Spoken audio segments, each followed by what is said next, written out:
Hello, everyone. We're just setting things up for everyone and got our man in the sound booth. Hopefully, he's not sleeping or or too drunk with any luck. Noah, are you listening and or sober? Just thought we might check that while you're checking the sound. I'm just going to keep that up. And then once we get the fine with the voices. In fact, Ryan, throw in a couple of riffs while we're in there.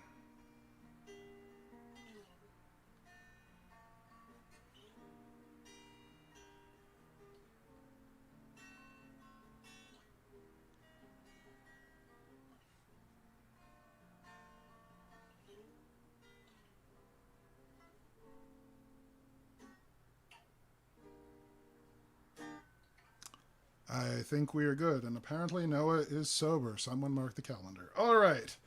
Hello and welcome, everyone, to Virus Free Radio's ongoing presentation of Spider Robinson's The Callahan Chronicles, set in Callahan's Crosstime Saloon, the place where everybody knows your name, race, and planet of origin. Coming with me, as always, is our lovely in-house minstrel, Ryan. There we go. And we apparently, Ryan, if you could up the volume just a hair, would be a great thing. Alrighty then. That sounds like a hair to me. So, without further ado, folks, let's see. Where were we before? Oh, we had a long-lived woman who could live thousands of years who actually got a new lease on life. And what was the other one? Oh, right. Someone, a clairvoyant who actually saved his wife from being charged with his own murder. Now, that's love if I ever heard of it. So, what's next in store for us? Let's find out. From the because our next story at Callahan's by Spider Robinson is Dog Day Evening. It absolutely had to happen.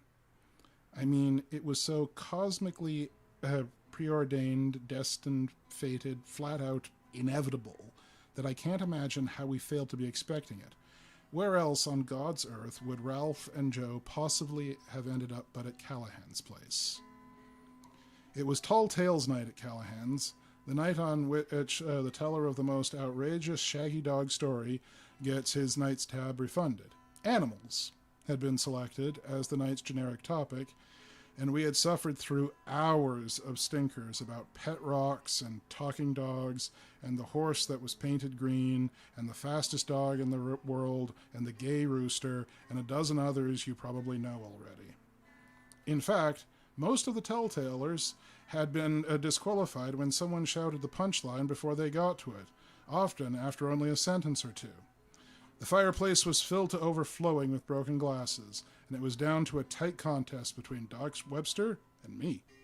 I thought I had him on the run, too.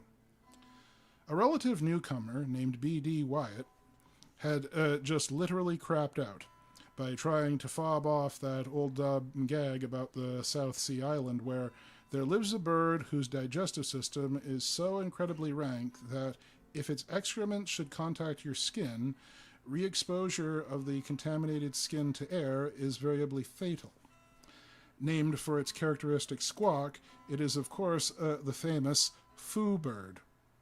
And the punchline, as I'm certain you know already, is, if the foo shits, wear it.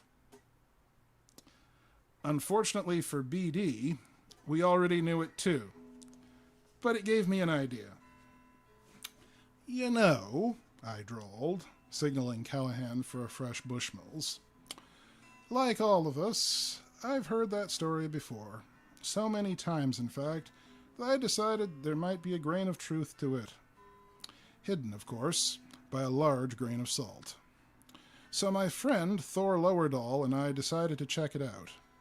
We investigated hundreds of South Sea islands without success, until one day our raft, the Leaky Tiki, foundered on an uncharted atoll. No sooner did we stagger ashore than we heard a distant raucous cry, "Foo! Foo!" Instantly, of course, we dove back into the surf and didn't stick our heads up until we were far offshore. We treaded water for a while, hoping for a glimpse of the fabulous bird, to no avail. Suddenly, a seal passed us underwater, trailing a cloud of sticky brown substance.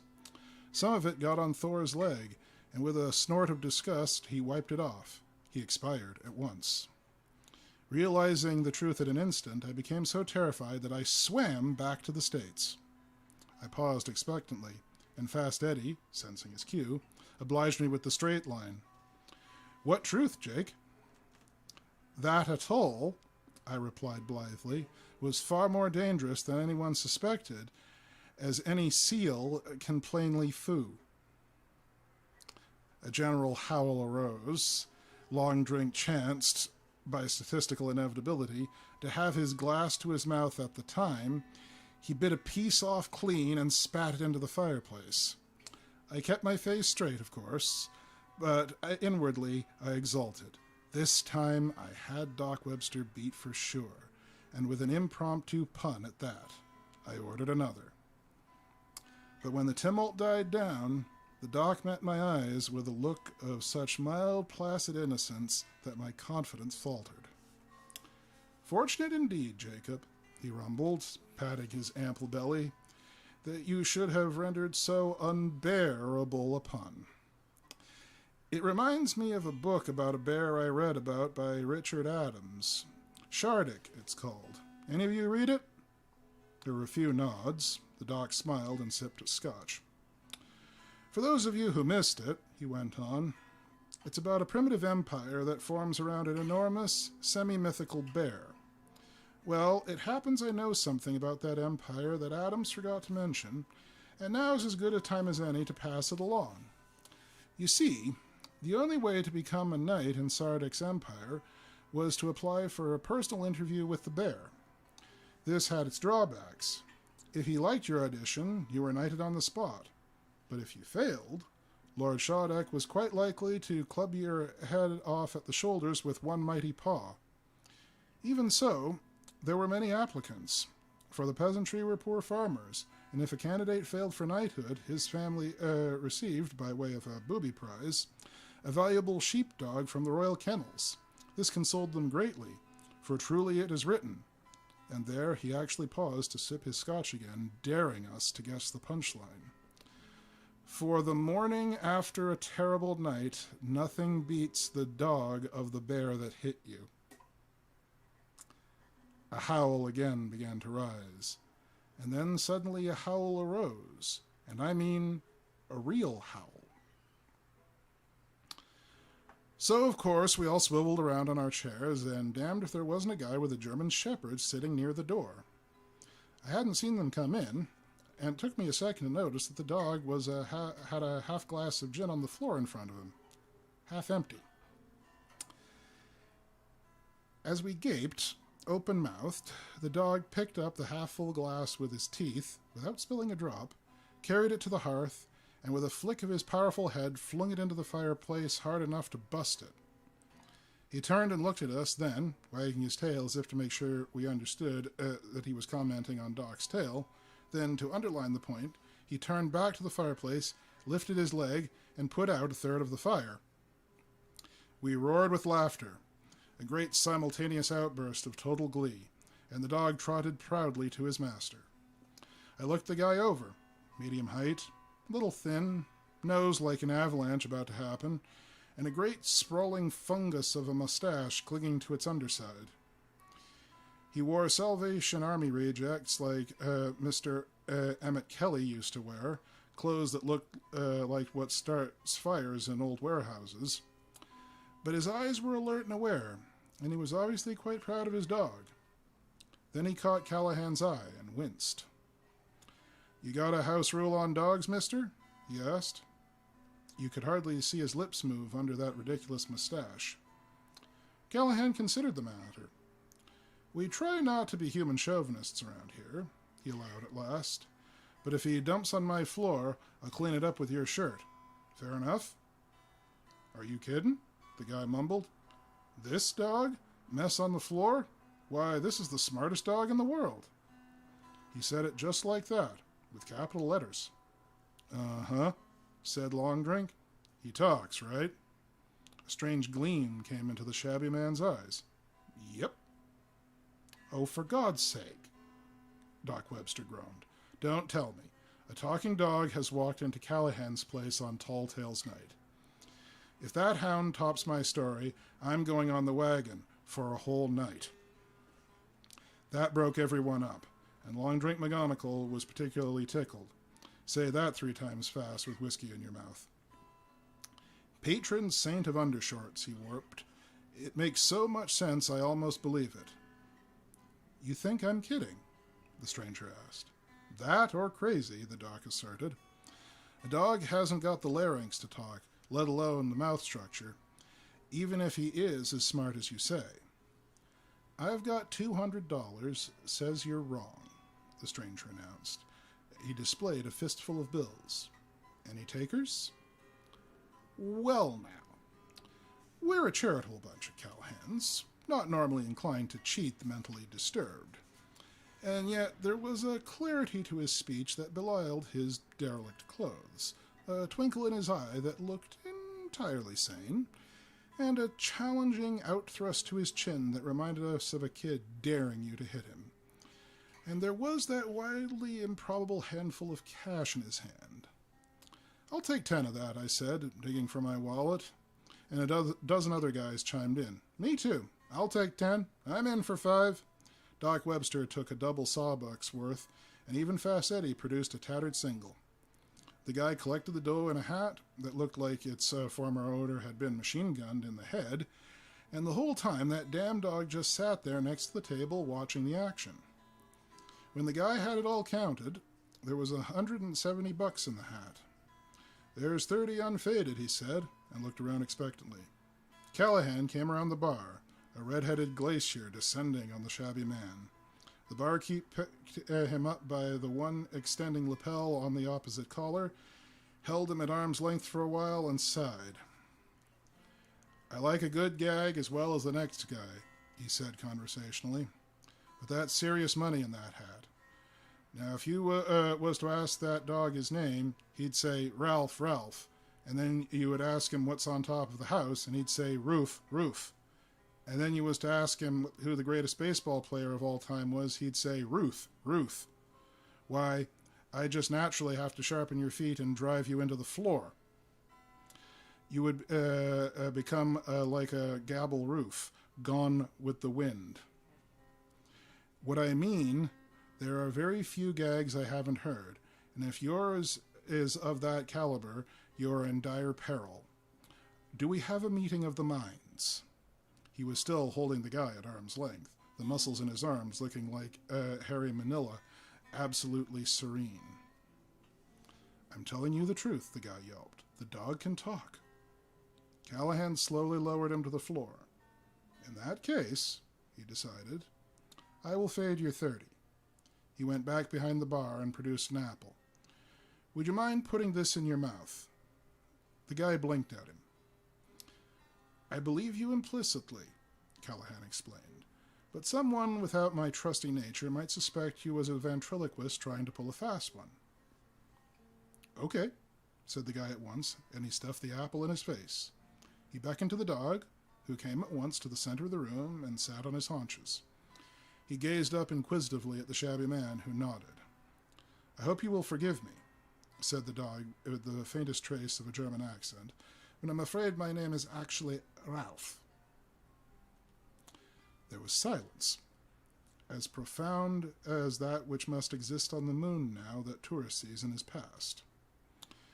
Then, slowly at first, glasses began to hit the fireplace.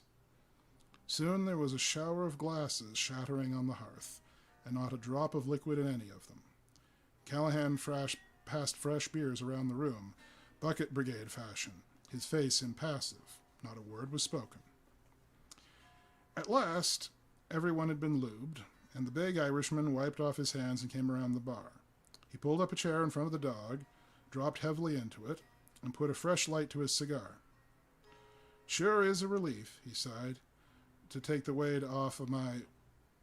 to sit down. You must understand, we were all still so stunned that no one of us thought to ask him if he was bitching. So tell me, Ralph, he went on, how do you like my bar? Very nice, the dog said pleasantly. You guys always tell shaggy person stories? Only on Wednesday nights, Callahan told him, and explained the game and the current topic. That sounds very interesting, Ralph said, parodying Artie Johnson. His voice was slightly hoarse, but quite intelligible. Mind if I take a shot at it? You just heard the dock stinker, Callahan said. If you can beat that, you're top. Please, Ralph interrupted with a pained look. As you told me a moment ago, I've heard them all before. All right, then. I have an animal story. Did any of you know that until very recently, a tribe of killer monkeys lived undetected in Greenwich Village? The dog had nearly found his own voice, but now he lost it again. Me, I'd already crapped out. But it was fun to see the champ sweat. I resolved to buy that dog a beer. To some extent, the German Shepherd went on, it was not surprising that the escape notice were so long. They had extremely odd sleeping habits, hibernating for 364 days out of every year, 365 in leap years, and emerging from the caverns of the village sewers only on Christmas Day. Even so, one might have thought they could hardly help but cause talk, since they tended to, when awake, to be enormous, ferocious, carnivorous, and extremely hungry. Yet, in Greenwich Village, of all places on Earth, they went unnoticed until last year, when they were finally destroyed. The dog paused and looked expectant. Sighing, Callahan reached over the bar and got him a glass of gin. Ralph lapped it up in a twinkling, looked up at us and delivered, Everyone knows, he said patiently, that Yule Gibbons ate only nuts and fruits. Not, I'm certain, since the days when Rin Tin Tin ran the neighborhood theaters, was a German shepherd received such thunderous applause. We gave him a standing ovation, and I want to say Doc Webster was the first one to rise, despite the fact, by virtue of his earlier rash response, he was now on the wagon for the evening. Callahan nearly fell off his chair, and Fast Eddie tried to strike up At the Zoo, but he was laughing so hard his left hand was in G, and his right was in E. As the applause trickled off, we toasted the dog and blitzed the fireplace as one. The man in the shabby clothes, whose existence we had nearly forgotten, stepped up to the bar, minus his apple now, and claimed the hatful of money. Callahan blinked. Then his grin widened, and he returned behind the bar. Mister, he said, drawing another gin for Ralph, that was worth every penny it cost us. Your friend is terrific, and I'm honored to have you both in my joint. Here's another gin for him. What are you drinking? Scotch, the shabby man said, and Callahan nodded and reached for the scotch. But I used to work in a boiler factory once, and so I choked on my drink. Callahan looked around puzzled. What is it, Jake? His lips, Mike, I croaked, wiping fine whiskey from my beard. His lips!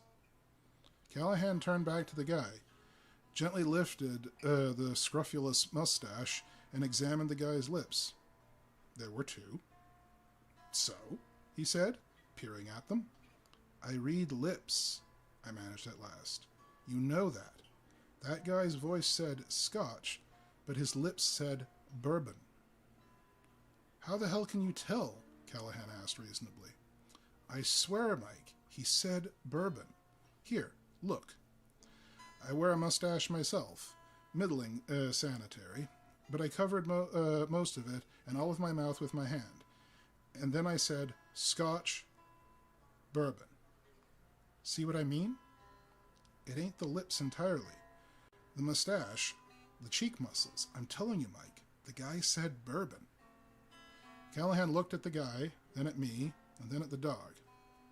I'm sorry, Joe, the dog said miserably. I thought sure you'd want to stick with Scotch. The shabby man shrugged eloquently. Well, I'll be a son of a...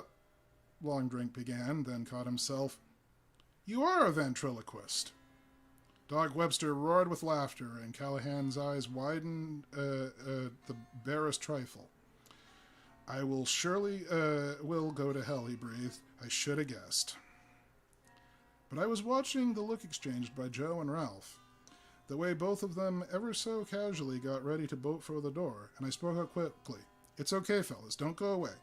Tell us about it. They froze, undecided, and the rest of the boys jumped in. Hell yeah, give us the yarn, Ralph. Let's hear it. Get that dog another drink. Ralph looked around at us, poised to flee, and then he met Callahan's eyes for a long moment. He looked exactly like a dog that's been kicked too often, and I thought he'd go. But he must have heard the sincerity in our voices, or else he read something on Callahan's face, because all at once he relaxed and curled up on the floor. It's all right, Joe, he said to the shabby man, who still stood undecided. These people will not make trouble for us. The shabby man nodded philosophically and accepted a bourbon from Callahan. How come you can talk? Fast Eddie asked Ralph. I mean, if it ain't no personal question or nothing. Not at all, Ralph answered. I was created, I suppose you'd say, by a demented genius of a psychology major named Malon, who was desperate for a doctoral thesis. He had a defrocked veterinary surgeon modify my larynx and mouth in my infancy, apparently in the mad hope that he could condition me to parrot human speech. But I'm afraid his experiment blew up in his face, you see, he said rather proudly. I seem to be a mutant. This, naturally, was the one thing Malon had never planned for. How could he? Who could guess that a dog could actually have human intelligence? For all I know, I'm unique. In fact, I fervently and desperately hope so. If there are other dogs with my intelligence, but without the capacity of speech, who would ever know? Ralph shuddered. At any rate, I destroyed all of Malon's hopes the first time I got tired of his damned yammering, and told him what I thought of him and Pavlov and Skinner, and in no uncertain terms. At first, naturally, he was tremendously excited, but within a few hours I reminded him of highlights of our past life together. I could see dawning on him the fear that any lab researcher, let alone a behaviorist, might feel upon realizing that one of his experimental animals is an aware attack dog. And eventually, of course, he realized the same thing that had kept my own mouth shut for so many months, that if he attempted to write me up for his doctorate, they'd laugh him off the campus. He abandoned me, simply kicked me out onto the streets and locked my doggy door. The next day he left town and hasn't been heard from since. Cripes, said Eddie. That's awful. Abandoned by your creator. Like Frankenstein, Doc Webster said. Damn right, Ralph agreed. I'd like to get my paws on that pig Malon. Then he realized what he just said and barked with laughter. The doc drained his own glass with a gulp and tossed it over his shoulders squarely into the fire. I beg your pardon, the shepherd continued. Anyhow, I got by for quite a while. It's not so hard for a big dog to survive in Suffolk County, especially when the summer people go. But what drove me crazy was having nobody to talk to. After all those years of keeping my mouth shut, so as to not spoil my meal ticket with Malon, I was like a pent-up river ready to burst its dam. But every time I tried to strike up a conversation, the other party ran away rather abruptly. A few children would talk to me, but I soon stopped that too. Their parents gave them endless grief for telling lies, and one day I found myself obliged to bite one. He took a shot at me, with a silver bullet. So I tried to sublimate. I found a serviceable typewriter in a junkyard, and typed and swiped paper and stamps and became a writer. Of speculative fiction, of course. Since I lived mostly in the remaining farmland east of here, I selected pastoral pen names like Trout and Bird and Farmer. although occasionally I wrote under an old familiar name, Von Wow Wow. Holy smoke, Wyatt breathed. So that's what that hoax was all about. Eventually, I acquired something of a following. But answering fan mail is not the same as talking with someone. Besides, I couldn't cash the checks. Then one day, outside a bar in Rocky Point, I happened to overhear some fools making fun of Joe here because he was a mute.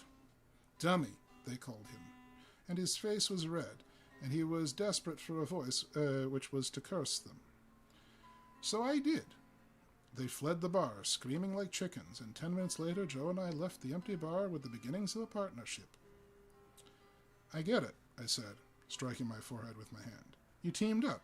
Precisely, Ralph agreed. I could have the pleasure of conversing with people, at least by proxy, and so could Joe, simply by letting me put words in his mouth. He grew that mustache to help, and we worked out fairly simple script and cues.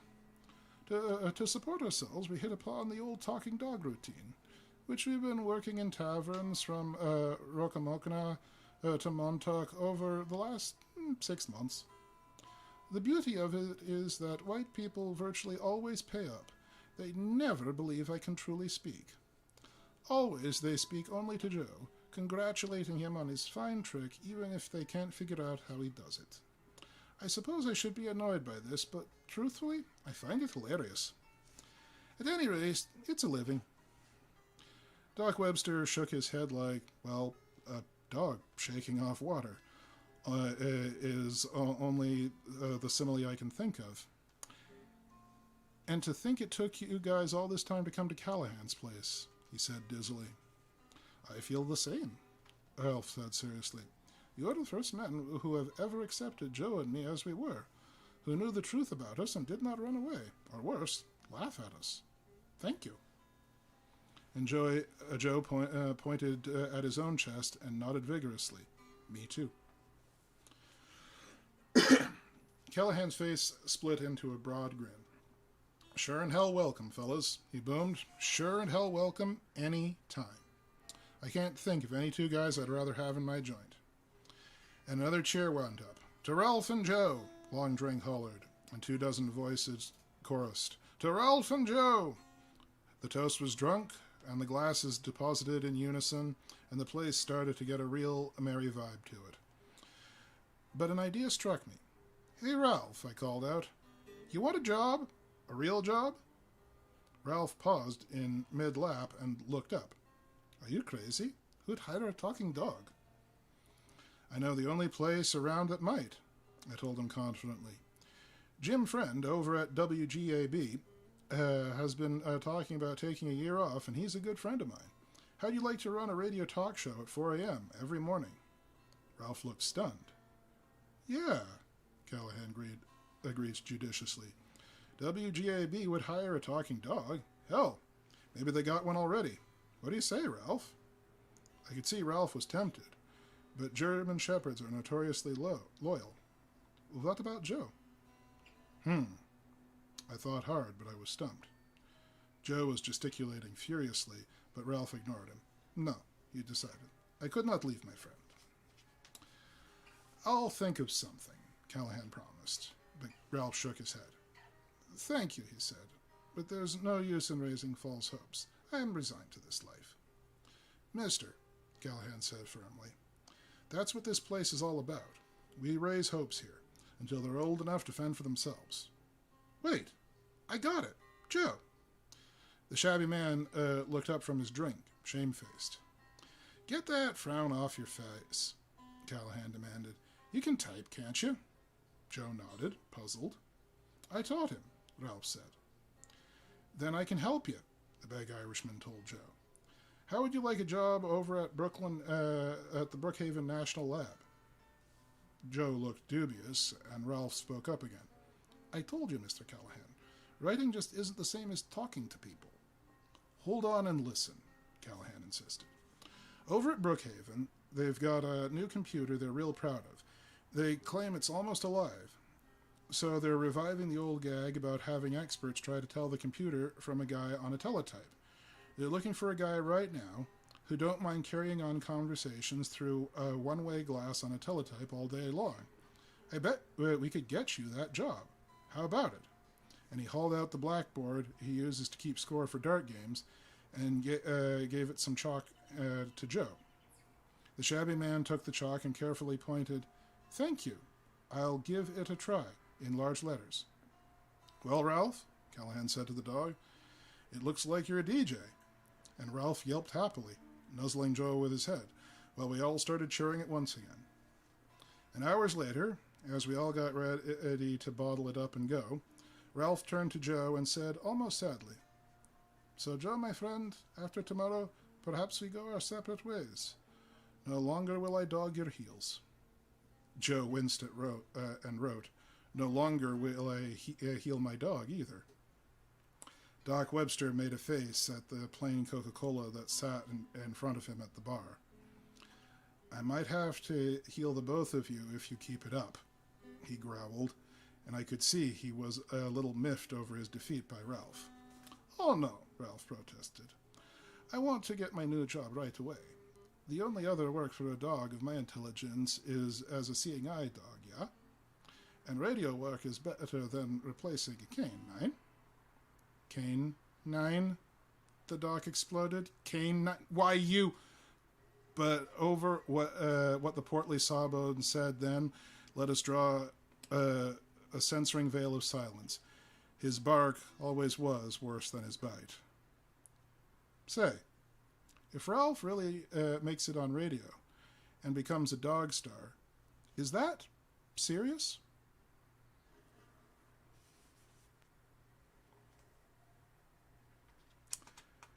And that brings us to the end of Dog Day Evening, folks. I hope it was as grand a tale as you were hoping. Ryan gives his approval, listeners.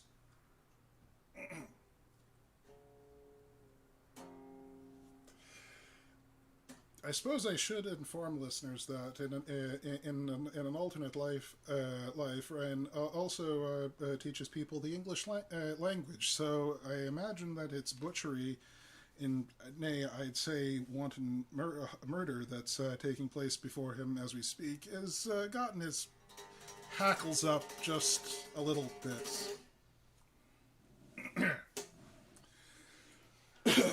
Well, I think I shall take a drink.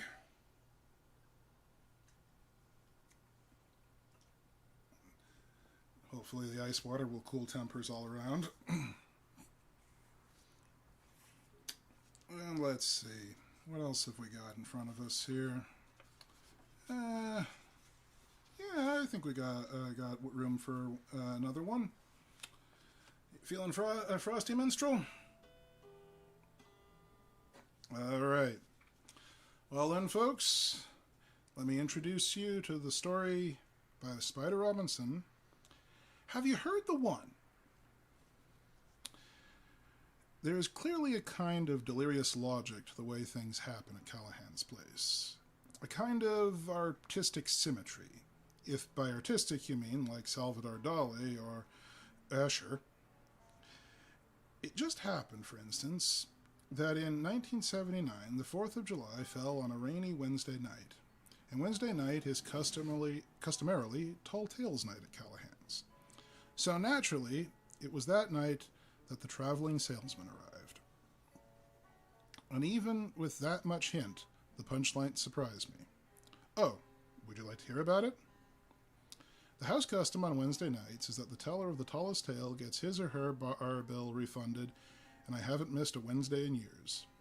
I've won a few times, and I've lost quite a few times. But there are some fearful liars at Callahan's bar. Some time customers include a paperback editor, a literary agent, and a former realtor. Lately, however, the stakes had increased. A lady named Josie Bauer had begun coming regular to Callahan a month previous, and she was pleasant and bright and buxom and remarkably easy to talk to. She was something I'd never encountered before, a humor groupie. It was her charming and unvarying custom to go home with whomever won the Tall Tales contest on Wednesday nights and the Punday night competition on Tuesdays. This caused the competition, as Doc Webster observed, to stiffen considerably.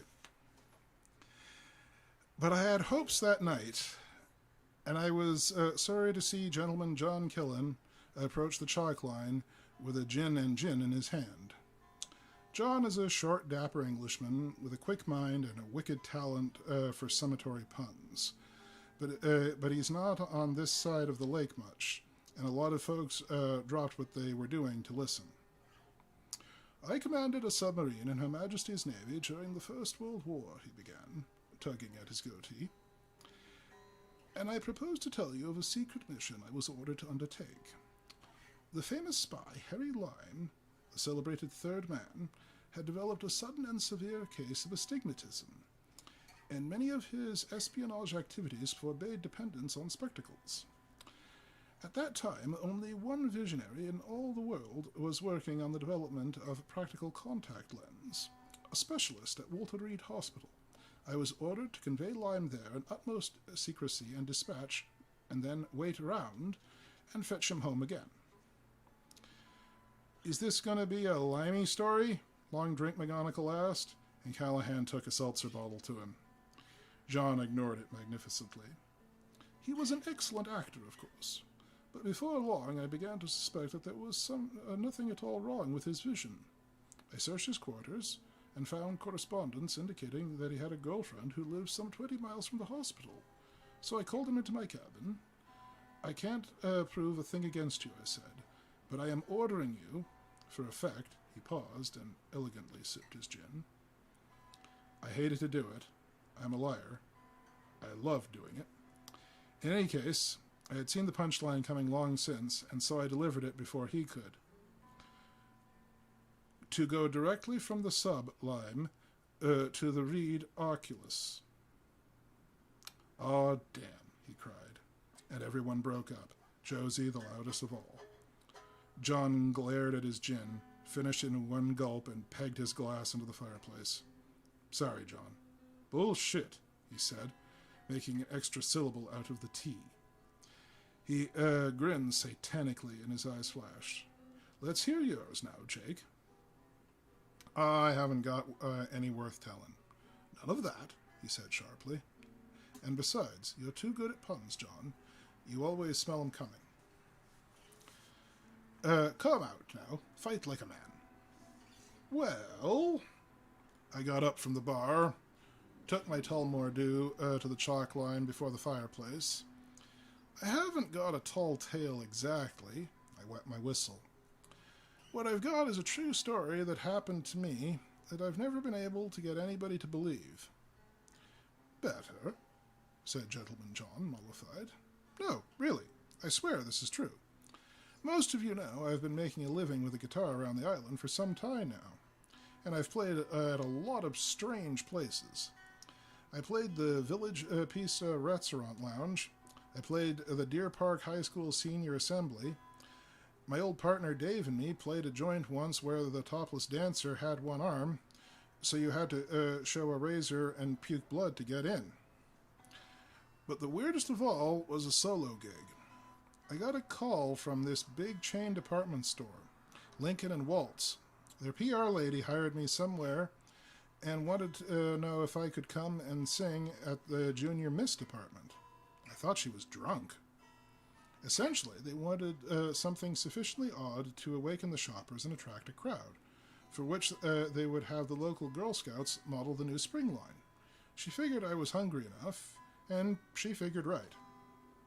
Now, I'm not a superstitious man, but this is a pretty weird gig, even for me. So as I'm driving to the store, I'm wondering if I've made a terrible mistake. And there was a witness present. I look upward like, and I say out loud, "Oh Lord, give me a sign. Will my paycheck get co-signed, or is that going off on a tangent?" Sustained groans. All right, I'm embellishing. What I really said was, "Should I go through with this? Lord, give me a sign."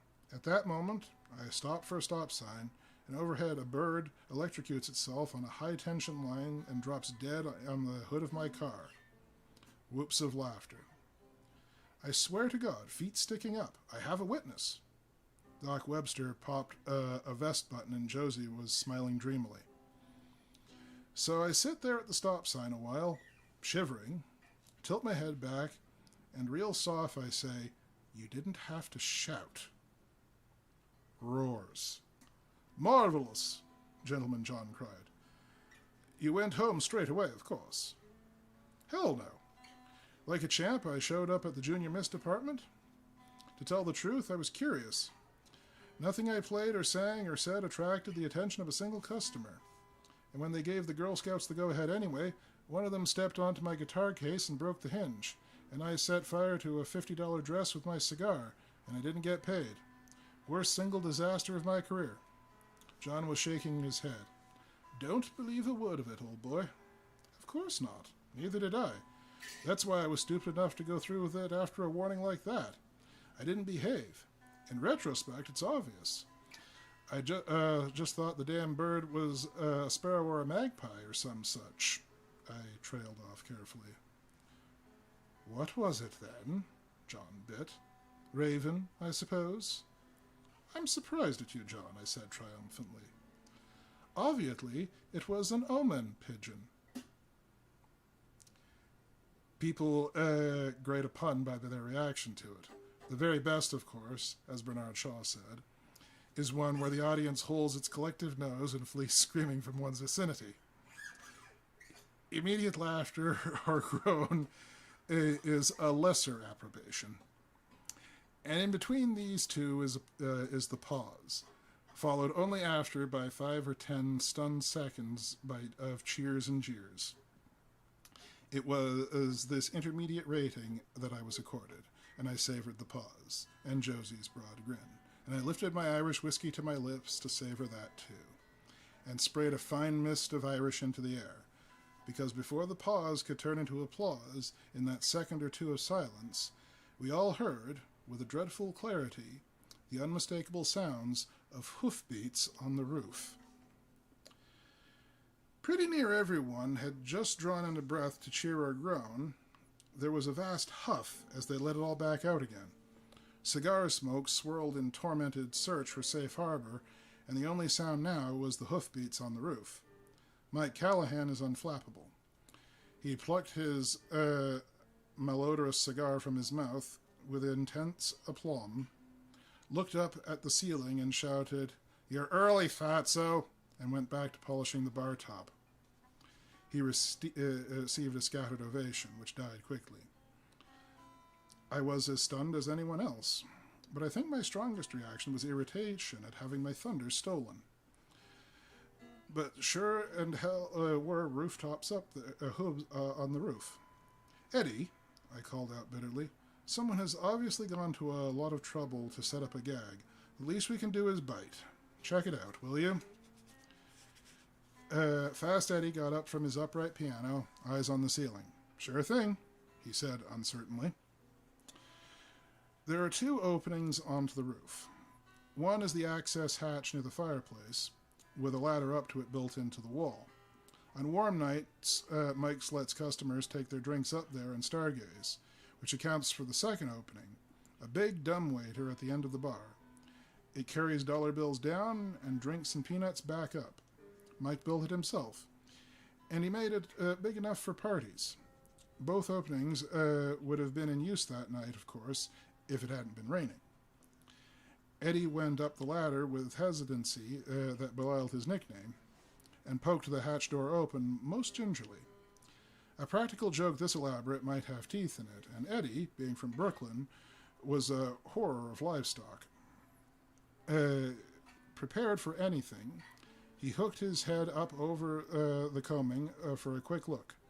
He froze there, half out of the room for a long moment, rain dripping in around him. Then he just slid down the ladder, landing hard on his butt. His monkey face was snow white. "Well?" Callahan asked. "Sleigh," Eddie said. 8 tiny reindeer. Heaviest guy with a white beard. Told you, Callahan said. Eddie nodded, dripping rainwater. Ho, ho, ho. The dumbwaiter came to life. Callahan turned to face it and put his big hands on his hips. The room was absolutely still, absolutely quiet save for the sound of the little dumbwaiter motor being overworked. It stopped. The door opened. Inside, a man was balanced on his head, juggling little cherry bombs. Zootalors, he said. God damn. Callahan stepped back a pace. The stranger fell forward, twisting as he fell so that he landed on his feet in front of the big barkeep, still juggling. As Mike opened his mouth, the hypnotic circle of burning fireworks opened out into a long arc whose terminus was the fireplace. All 4 cherry bombs exploded therein with a sumptuous concussion. Broken glass sprayed outward, miraculously arranging itself on the floor to spell out the word A.L. The stranger vaulted the bar at once and cartwheeled into the middle of the room, people scattering frantically out of the way. He landed lightly on his feet and beamed. Fee is the name, he cried merrily. Al Fee. And the first one who asks me what it's all about gets a boot in the plums. Fee's my name, and the commission's my game. Gather around like cattle, and you shall be heard. I bring you the bazaar of the bazaar. The genuine universal punctuation of a cost of just pennies. Sacre bleu, bas mes species. Everything must go. Me stony, you savvy? Plenty bankruptcy along me. We all stared at him. Come on, he shouted. Look alive. Get with it. This is an opportunity. Act now while the offer lasts. Step right up. Who will be the first? Oh, Faddle. Suddenly, he fell upon the room like a whirlwind, like a big mad mosquito or horny hummingbird. He darted through the crowd, hugging people, kissing people, shaking hands, shaking feet, tugging on beards, introducing himself to the fire extinguisher and shaking its hose, grinning like hell's PR man, and talking a mile a minute.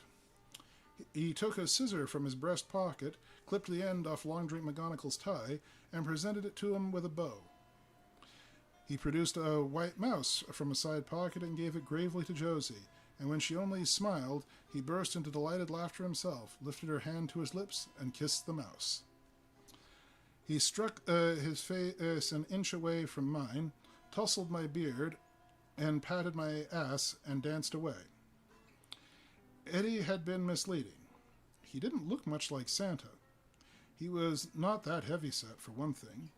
The beard was more salt than pepper, but the neat, short hair was weighted the other way, and the beard itself was not a Santa type, but something in between a Spike and a Van Dyke.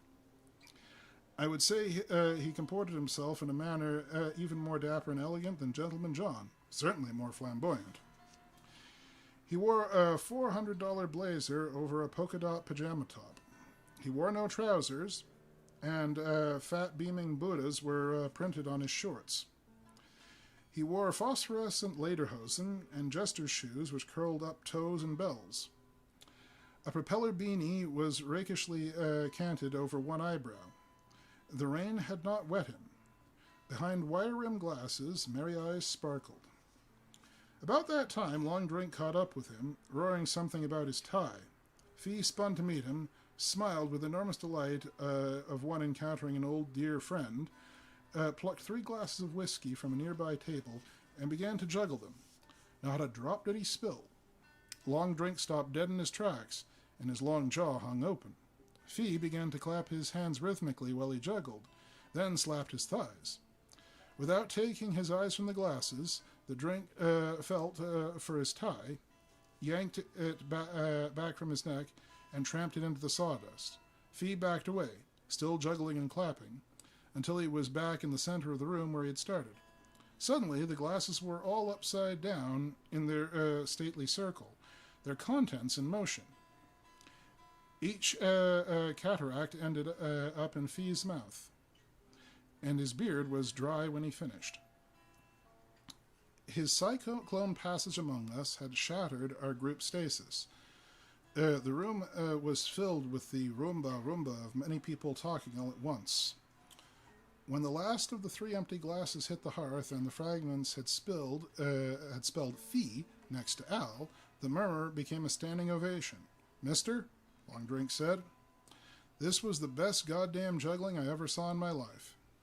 Fee smiled indulgently, shook his head. "You haven't lived until you've seen it done with chainsaws." Eddie spoke for all of us. "What the hell is going on?" "Mutual introductions, of course.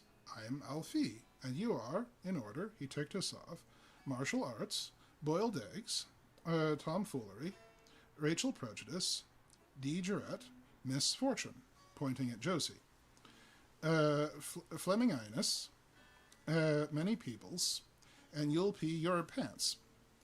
Now, we know who you are. You may consider what we are. Say simple, no? The dog and cats, I'm a yofo. A witch?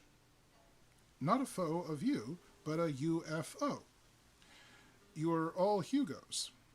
Undefined goggling objects. What's wrong with you imbeciles, ce soir? Don't you see? I'm from outer space. With reindeer? Callahan asked. We used to make him look like dishware, but believe it or not, that wasn't silly enough. People who saw us kept reporting it. Nobody reports a sleigh and 8 tiny reindeer. I think Fee expected this latest announcement to be the most stunning so far. If so, he was disappointed. Longdrink nodded and said, "Sure, that explains it." And then there was a general air of demystification everywhere. I wish that Mickey Finn were around that night. Finn is an extraterrestrial himself, and I wondered what he would think of this guy. But of course it was summer, and Finn was way up north in the Gaspé Peninsula attending his farm. "So what can we do for you?" Callahan asked imperturbably. "What is Pantaconchon?" I added. If he was disappointed in our collective sang-froid, Fee hit it well. "Merde and puce," he exclaimed, eyes flashing. "Don't you know your own language?" He had one of the loudest voices I'd ever heard. "Furniture warehouse," Gentleman John put in. "Correct," Fee admitted. "But not the meaning I'm meaning." "Oh, you must mean the 19th century bazaars in London," John said, light dawning. "Where arts and crafts were sold, yes," Fee said, applauding silently. B+. A bazaar of the bizarre. Callahan's eyes widened. "You mean to tell me," he began, teeth clenched with his cigar. Fee smiled like a light bulb going off. "Exactement, my large. I am an intergalactic traveling salesman." People began to giggle, then laugh outright, then guffaw.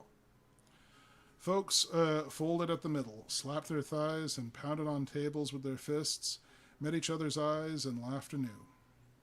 Even Callahan roared with gargantuan mirth, clapping his big chunky hands together. Fee might have been excused for thinking doubted his story, but I could see through his own tears of mirth that, after a moment's annoyance, he understood. Somehow, he understood our laughter was not derision, but delight. It's like I said earlier. When you've been hanging out at Callahan's bar for a while, you begin to see a zany kind of symmetry to the way things happen here. Hannibal's holy hairpiece. It's perfect, Longdrink crowed. A traveling salesman has flown into Callahan's on Tall Tales night. Sell my clothes, I've gone to heaven. Fee bowed. No fear.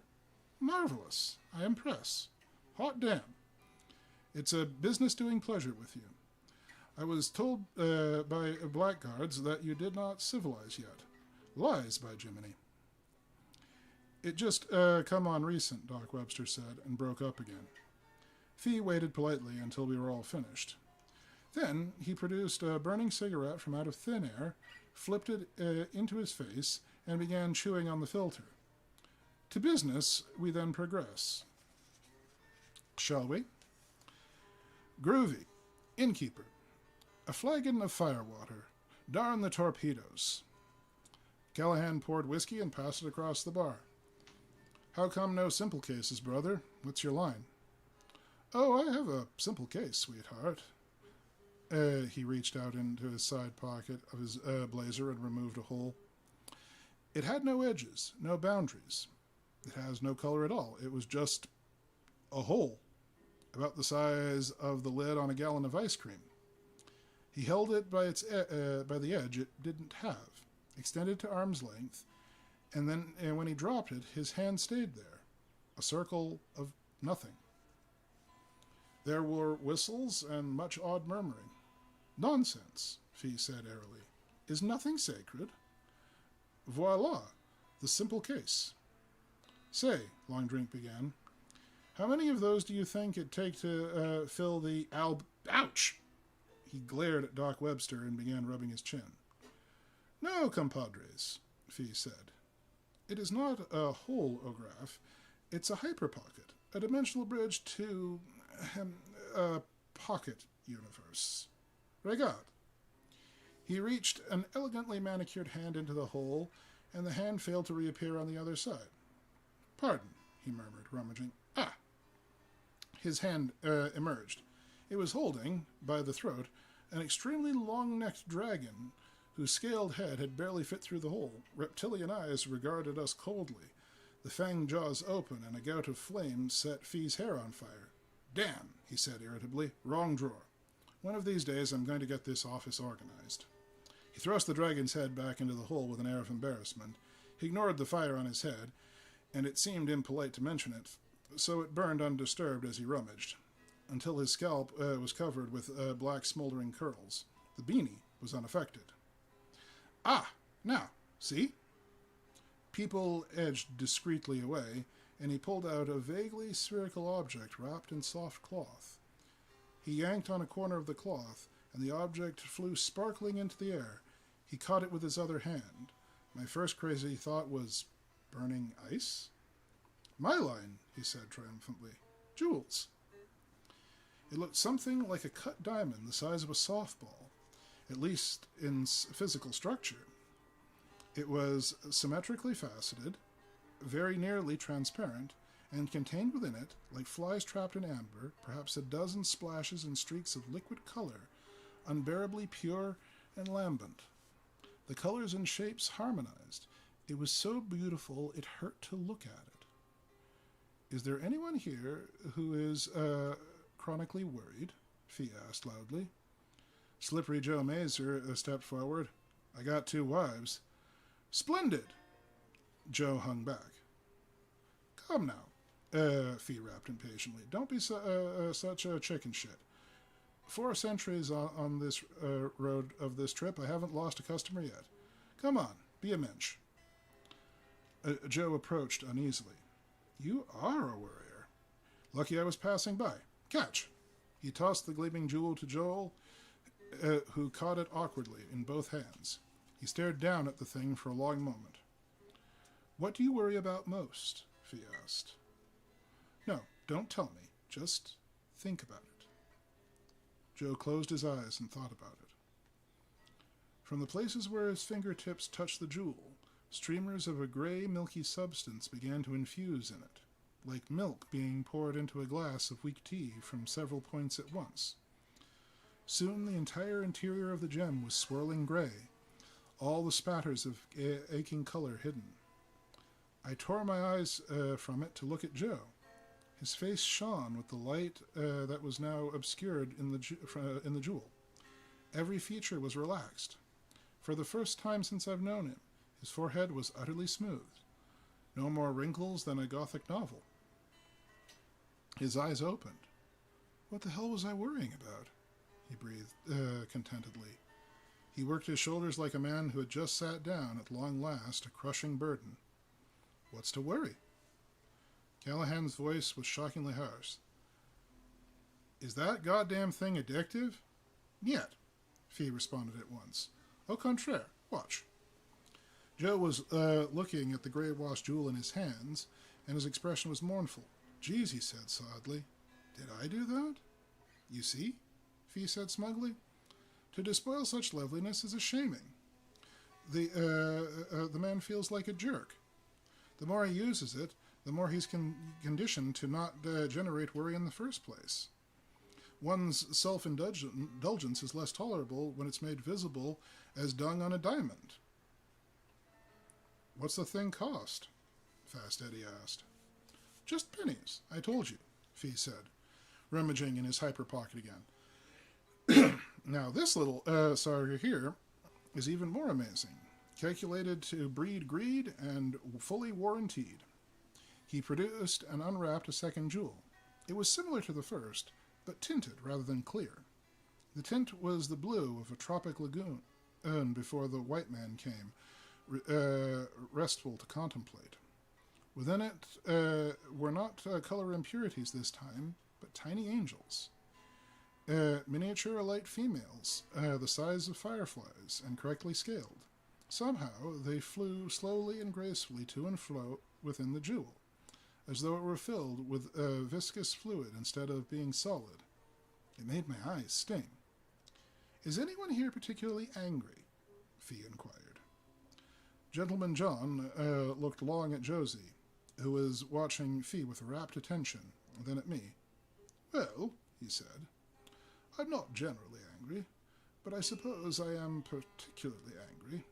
This bleeder here wrecked a perfectly good pun. I heard from on high, Fee agreed sympathetically. Monstrous, insupportable, tough shit. John took the jewel from him, glanced again at me, murmured, rat bastard, and closed his eyes. The jewel began to suffuse with red. The tiny angels tried unsuccessfully to avoid the red, and where it touched them, it congealed like quick-setting jello, imprisoning them. Soon they were invisible, and the jewel was an angry scarlet. People gasped. John opened his eyes, blinked at the thing, and slumped. What a vile thing anger is, he said bitterly. I'm truly sorry, Jake. He smiled again. Glad to be shut of it, though. Both jewels will clear again within an hour, Fee said brightly. With real rage, this one becomes uncomfortably hot to the touch, in proportion to the strength of the fury. Both may be used repeatedly at hourly intervals, and will never wear out or malfunction. The tourist trap and the rage assuager, available only from your pal Al. Votre ami, Fee. I mean, how much are they? Eddie asked. So absurd. Fee frowned. I already told you, ducks, just pennies. 23 skidoo. But you ain't seen nothing yet. He looked at the hyper pocket. Well, perhaps you have, but the best is yet to come, as the bishop said to the actress. Behold, behold.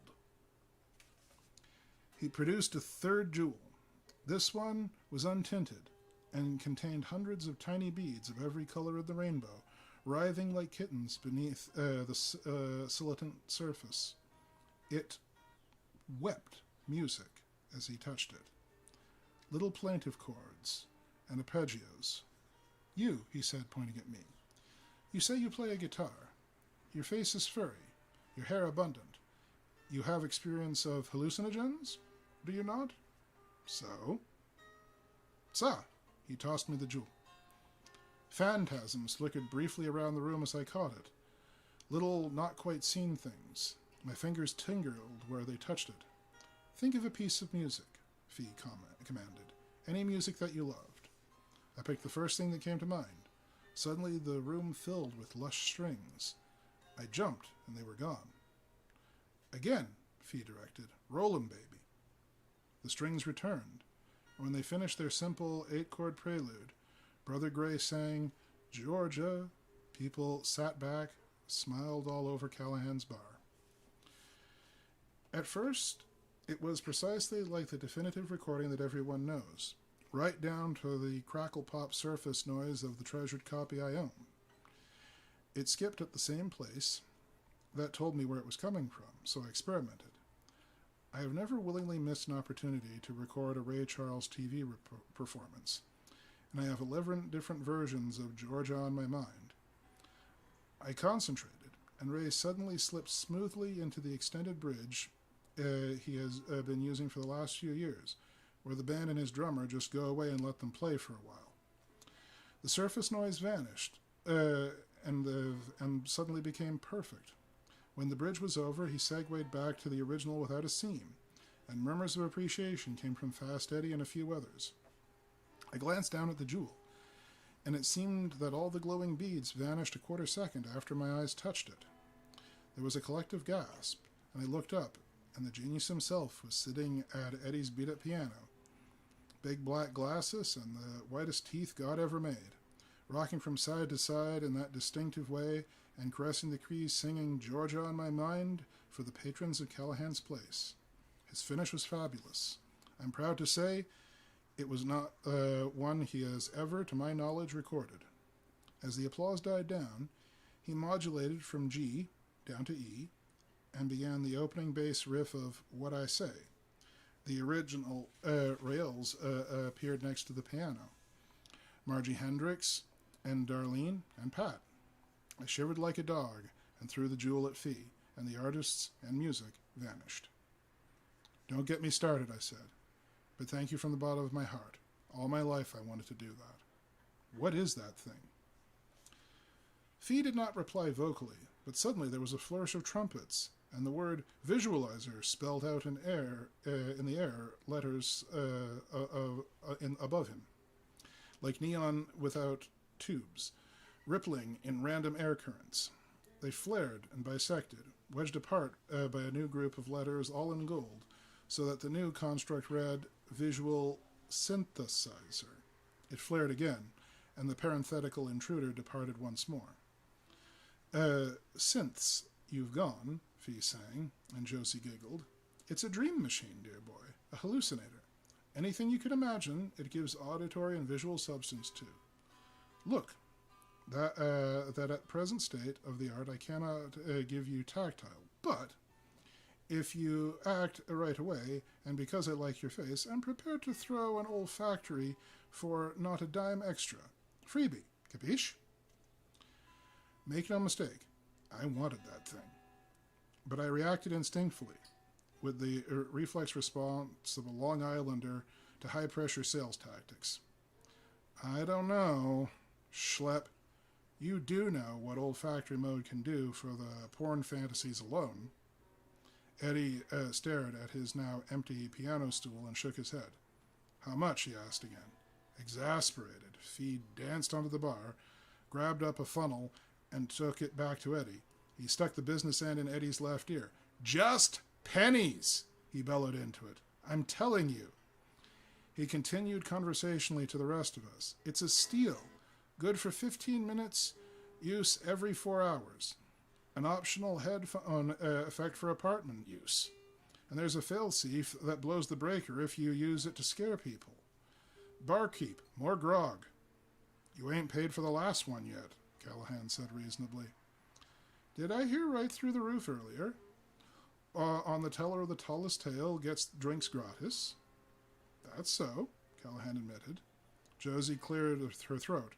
There's another advantage. Fee looked gallantly attentive. She turned red. Oh, hell. She went up and whispered in his ear. His left eyebrow rose high, and the propeller beanie doubled its RPM. Ooh-ah, he stated. Josie looked around at us. Well, it's just... I'm grateful for a good laugh. Maybe it's an oedipedal thing. My dad is a brilliant jokester, and funny men are nicer lovers. They know about pain. Fee bowed magnificently. Mademoiselle, he said reverently, you are clearly the product of an advanced civilization. Furthermore, you are sapphic, geologist's term, having good cleavage. Alors, correct me now if I err. A truly great tale must, first, be a true story, or at least one which cannot be disproved. Second, it must be gonzo, wacky, Jack. Third, it should conclude with a pun of surpassing atrocity. Is that not so? There was murmured agreement all around. Folks ordered drinks and settled back into their chairs. Right. Dig it. A true story. I have witnessed this personally from my spacecraft, and am prepared to document it. The toilet tanks on your commercial airliners often leak. This results in the formation of deposits of blue ice on the fuselage. The ice is composed of feces, urine, and blue liquid disinfectant. Now, occasionally, when a plane must descend very rapidly from a great height, especially near the Rocky Mountains, chunks of blue ice ranging up to 200 pounds can and do break off and shell the countryside. This is the truth, he cried, and we began giggling. I've seen a UPI photo of an apartment in Denver which was pulped by a 150-pound chunk of blue ice. The airline bought the tenants a house and the landlord a judge. People were laughing helplessly, and Gentleman Joe's face was so red I thought he'd burst. My God, he howled. Can you imagine them checking in at the hospital? Cause of injury, please. He caved in. Neither of them were hurt, he said, and for a while, until it began to thaw, they were grateful for the coolness it provided. It was summer, you see, and the impact had destroyed their electric fan. Callahan was laughing so hard his apron ripped. Doc Webster lay on his back on the floor, kicking his feet. Long Drink laughed his bridge work loose. So, Fee concluded, sitting down on thin air and crossing his legs, even if you live where there are no strategic military targets, you can still be attacked by an ICBM. Instant silence. A stunned, shuddering intake of breath. And then, the only group scream I've ever heard, a deafening howl of anguish insupportable. Some which way it turned, before it was done, into a standing ovation and a barrage of glasses hit the fireplace.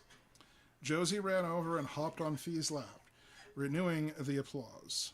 John and I beat our palms bloody. Callahan came around the bar with a huge grin, a bottle of Bushmills and 3 glasses. He held the glasses up, raised an eyebrow inquirily at Fee, and let go. They stayed there. He poured them full, took one, and held it out.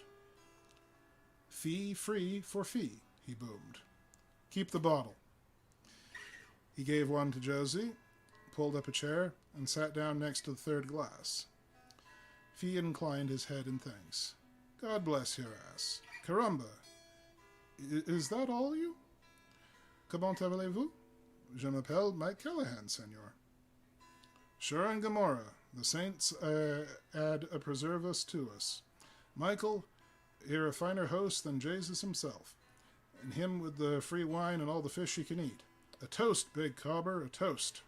To Melba, Callahan suggested. I hate Melba toasts. Now, to interstellar commerce. Kemosabe?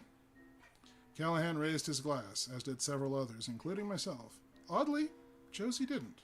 The toast was echoed and drunk, and the glasses disposited. What else you got for sale? The big barkeep asked them. One more item, Fee said. Excuse me, Mama.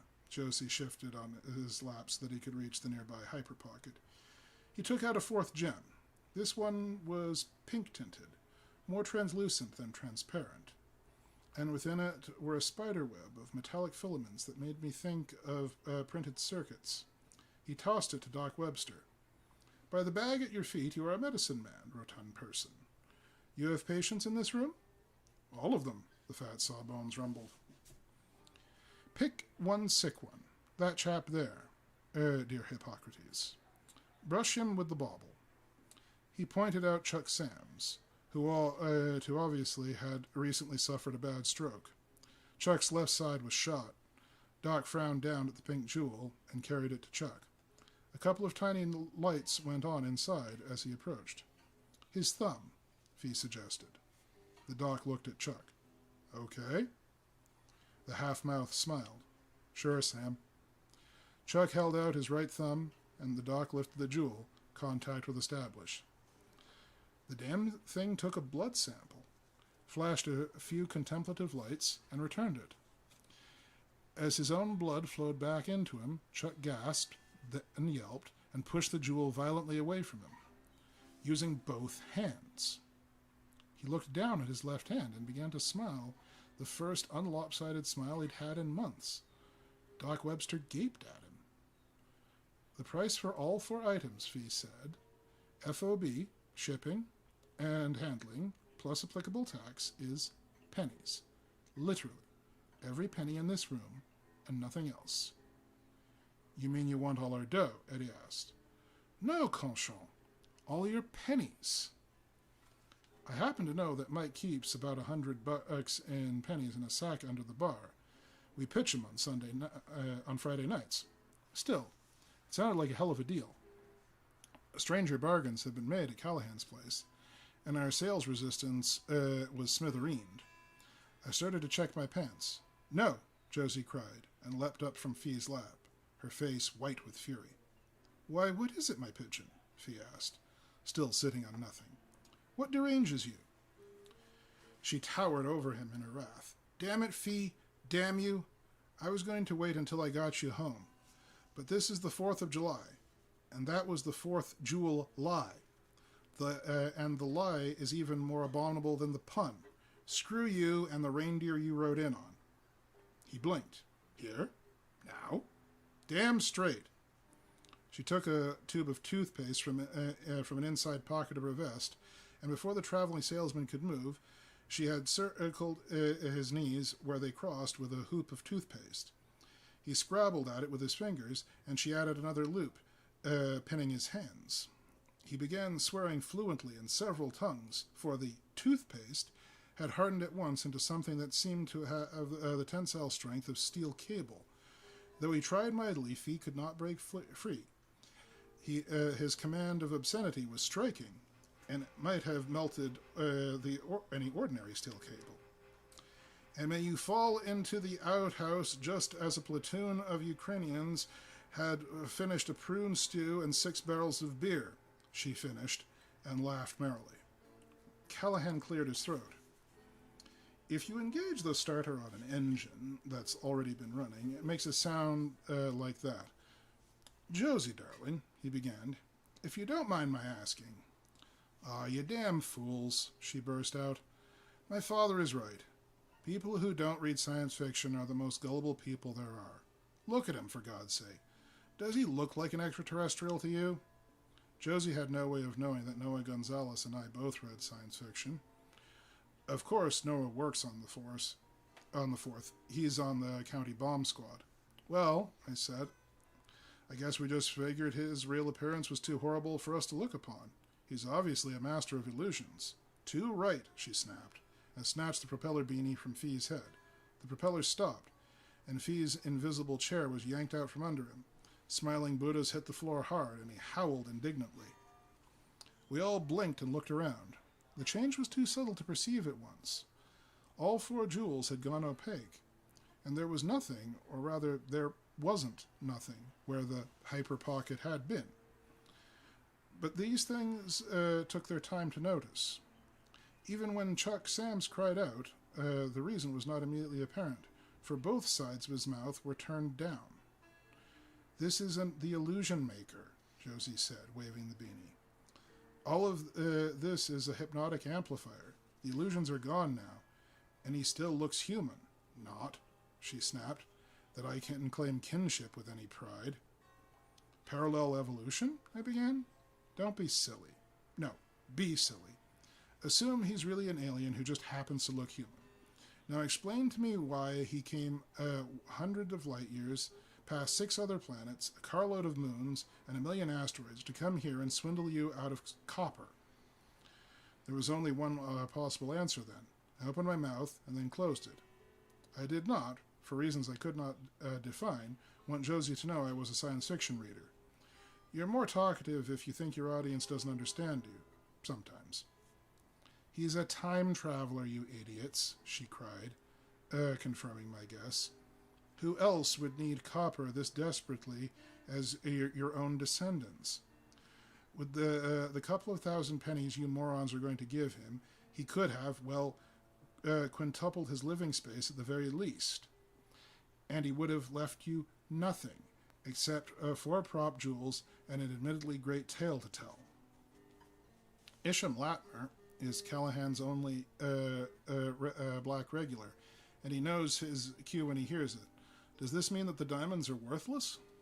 Josie giggled, losing her anger all at once, and completed the quote. Put it this way. He is de broker, and you is de brokey. All the tension in the room dissolved in laughter and cheers, leaving behind a large helping of confusion. So what's your angle, Josie? Callahan asked. Where do you come in? Time travel is severely proscribed, she said. The possible consequences of tampering with the past are too horrible to contemplate. Sure, Callahan said.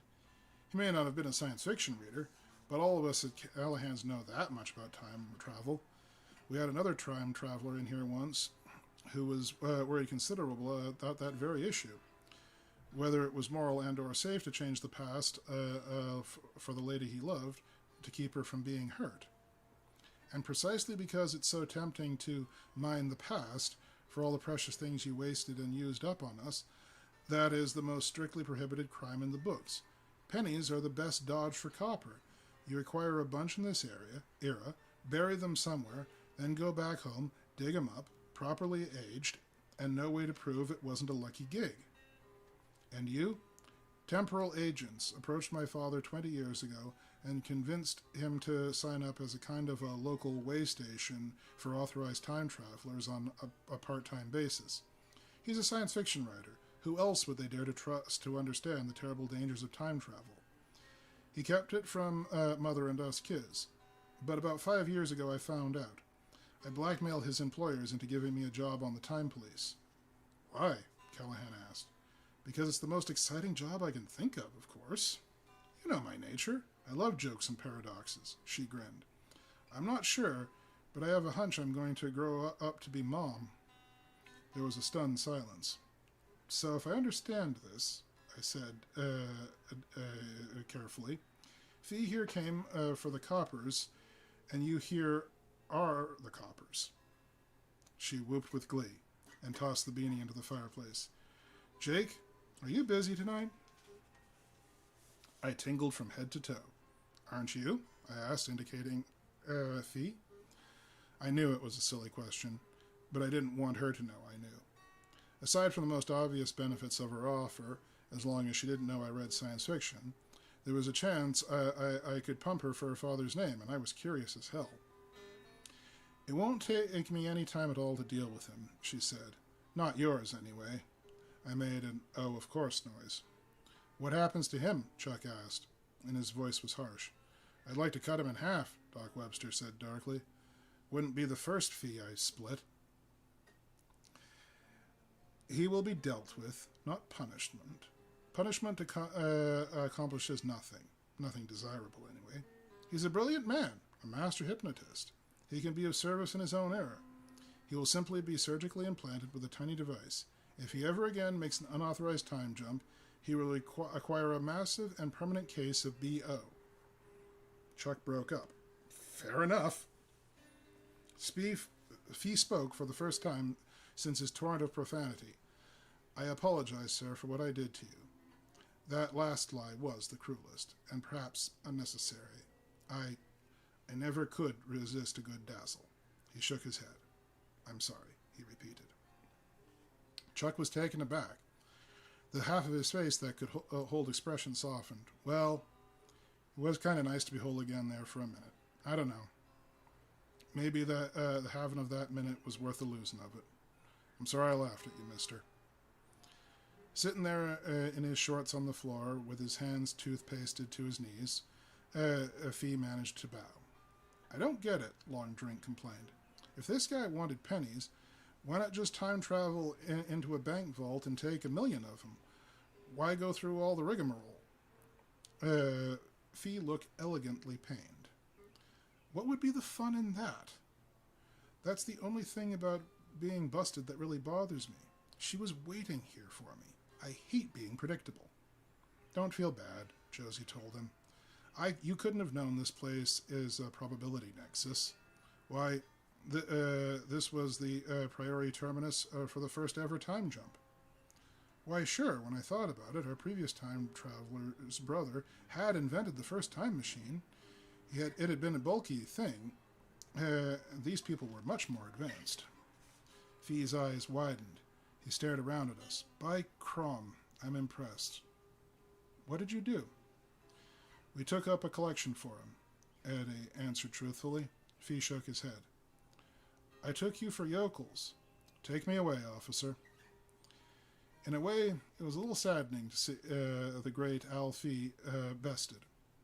Josie picked him up effortlessly and slung him over her shoulder. With her free hand, she reached into her purse that hung from her other shoulder. I said, as she paused. You'll be right back? She grimaced. Soon for you, not for me. I'll be back as quick as I can, Jake. Honest. But first I've got to take him in and make out the report and do all the paperwork. And then I promised Dad I'd drop in on him for a quick visit about 20 years from now. But I'll be back before you know it. Why 20 years to now? I hate to bother him when he's working. By then he should be done with the Riverworld... She broke off. I'll be right back, she said shortly, and fumbled in her purse. She and Fee vanished. I fell down howling on the floor. What made it twice as funny was that my ethics forbade me to share the joke with everybody else. I don't think I could have stopped laughing long enough anyhow. Gentleman John almost killed me when he understood I wasn't going to explain it. But hell, it was so obvious. I shouldn't have needed that last hint.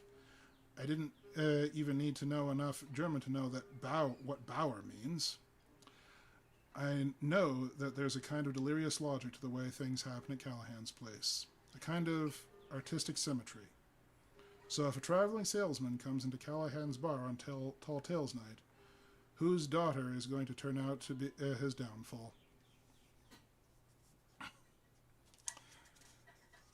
And with that, folks, that brings us to the end of Have You Ever Heard the One?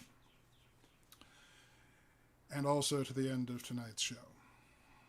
I hope you all had fun and weren't too grievously wounded by the puns involved.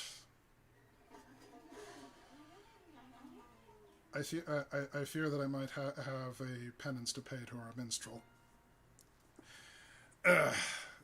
But nonetheless, I'd like to thank our minstrel for the lovely ambiance.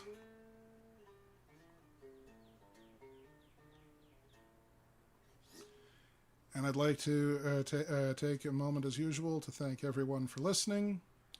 We wish you all the best. Stay well, stay safe, and above all, be kind. Until next time, this is VFR, signing off.